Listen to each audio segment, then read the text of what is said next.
What's up, guys? Today I'm going to be discussing Harry Potter and the Chamber of Secrets by J.K. Rowling. I'm going to stop right there. Now, some of you may be saying, Sam, you wore that shirt last video. Some of you may not care.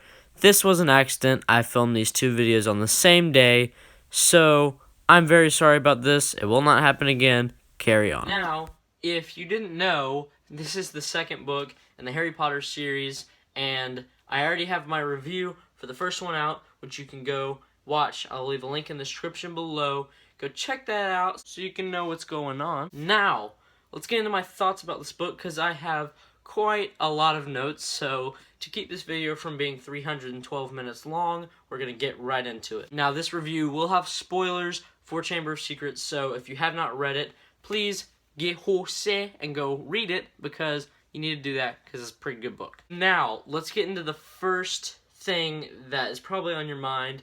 Do I like this more than Sorcerer's Stone? It's hard to say because Sorcerer's Stone is so magical, and the first time I read it, it was amazing. Second time I read it, it was amazing. So, I don't know. The truth is, it's kind of a tie. I think the highs in this book, when this book is like at its peak, I'd say it's better than Sorcerer's Stone, but I have a few more problems with this book than I did with Sorcerer's Stone. Sorcerer's Stone I pretty much had no problems with. This book, even though I loved it, and I think it's an amazing sequel, and it really expands the world a lot, it does have some issues, which I'm going to address. Now, with that being said, this review is probably going to sound more negative than I mean it to be. Just understand, I loved this book. I think this is an amazing book. It's one of my favorite books. But again, it has some issues, which I'm going to talk about. Not big issues, but some issues.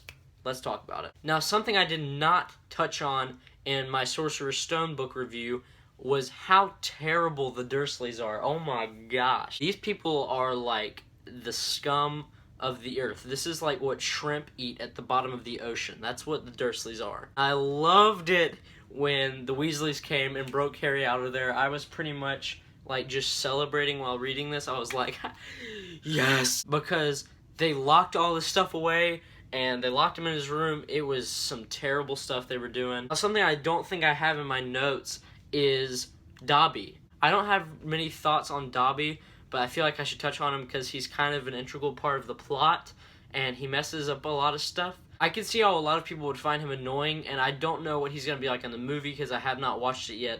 I could see how on screen he could be really annoying. Really, I just thought it was really funny whenever he'd bang his head into stuff.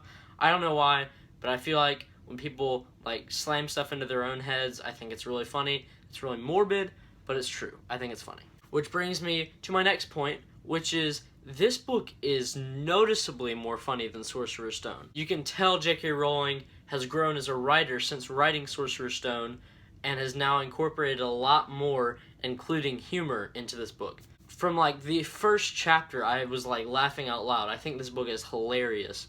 And from what I've read of the third book, Prisoner of Azkaban, it's also hilarious. So past Sorcerer's Stone, these books are pretty funny. And once Harry gets to Hogwarts, again, we get the great dialogue between Ron, Hermione, and Harry, and it's gold. You know, you just want to hang on to it, and you don't want it to end because it's so good and interesting. Now, one thing I will touch on, which is probably going to be an unpopular opinion, maybe not, but there is not as much Neville in this book, which I found really nice. In Sorcerer's Stone, I never said this because I just forgot about it, but Neville kind of got on my nerves, and I get how he's a nice guy. He's just trying to help, but that doesn't take away from the fact that he's annoying. He's like the annoying little cousin that you don't want to have around.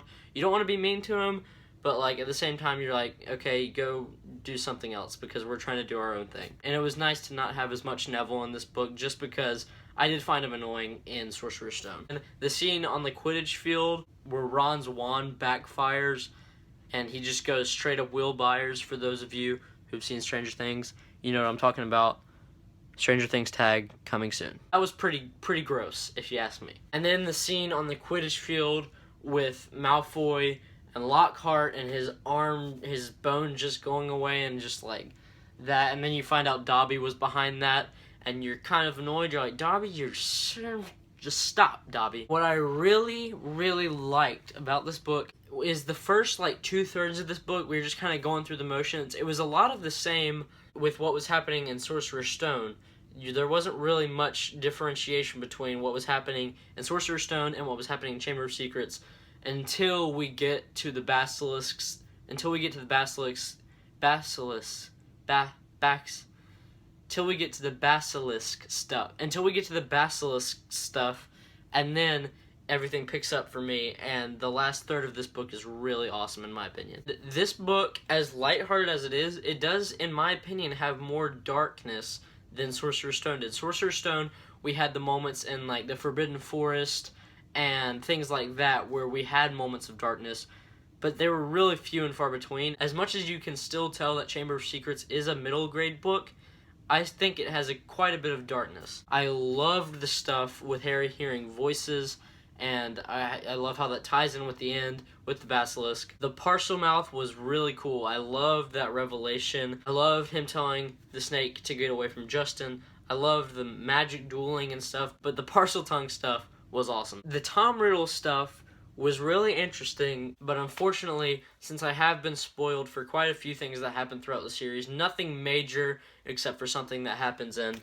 that book, which I really, really wish didn't know. I unfortunately already knew who Tom Riddle was, so there was no real mystery to what was going on in the Tom Riddle stuff for me, and obviously I was not surprised when he was revealed as being Voldemort, because I already knew who Tom Riddle was. Now, who did I suspect as the heir of Slytherin? I kind of never really thought about it. I don't know why, but whenever we started getting closer to the actual reveal, that's when I started to think about it more. And I thought of Lucius Malfoy and Snape. Even though Snape was a good guy, I still was like, there's still a way that Snape could be the heir of Slytherin. But then, whenever the chapter started where we find out, I don't know what triggered this, but I was like, I'm such an idiot. Of course it's Tom Riddle. Of course it's Voldemort. How could he not be the heir of Slytherin? I'm such an idiot. So, in my opinion, it's kind of impossible to match the magic that we felt reading Sorcerer's Stone, because it's the first time you're introduced to this world, and it was just, is so amazing. But in my opinion, Chamber of Secrets does not have all that magic that I felt when reading Sorcerer's Stone. Again, it has some, but it's just like, it doesn't have all of the magic that was in Sorcerer's Stone. But Sorcerer's Stone was pretty much flawless, so I loved pretty much everything about how this book wrapped up. I love how Dobby was set free from Lucius Malfoy, which I really like the reveal that Dobby belonged to Lucius Malfoy, because that just makes you hate Malfoy even more, because we already knew a little bit about Lucius Malfoy in like the chapters where Ron and Harry were under the invisibility cloak in Hagrid's hut and he was getting taken away, but we never really got to see that this guy is absolutely terrible until Dobby and him show up and he belongs to Dobby. Harry has that awesome plan where he hands him the journal, but it's inside of his sock and he throws it away. Dobby catches it. He's like, I'm free, dude. And Dobby is out of there because he's free now. Now I get to one of my biggest praises from these first two books that I've read, and that is that Harry doesn't hide anything from Ron and Hermione. Something that I've noticed that happens a lot in books, movies, and TV, when something supernatural or something crazy is happening in the main character's life, they never share it with their best friends, even though we've been told throughout the book, movie, TV show, these characters are this person's best friends, but they never share anything with other people. Harry always shares stuff with Ron and Hermione. He tells them everything, which is just really refreshing, because I always get frustrated with characters when they don't tell their best friends secrets. It's like, why are you keeping all this stuff bottled up? Because you just need to tell people about this stuff, Percy Jackson. Oh my gosh, Sam just took a slam at the Percy Jackson series. Unbelievable. But in all honesty, that happens a lot in that series. And Harry Potter just doesn't have that. Harry's always sharing stuff with Ron and Hermione, and they always believe him because they're best friends. And I love that. So that wraps it up for my Harry Potter and the Chamber of Secrets review. I will be reviewing the movie once I watch it. And I hope you guys enjoyed this video. Let me know your thoughts on Chamber of Secrets down below. And please do not leave any spoilers for further in the series. I'm about a third of the way through Prisoner of Azkaban, so don't spoil anything past this book, because I will not have read the books yet, so I won't know what's happening. Just don't do it. But I would still like to know your thoughts. So leave those down below, and I will see you guys the next time that I see you. Caw-caw!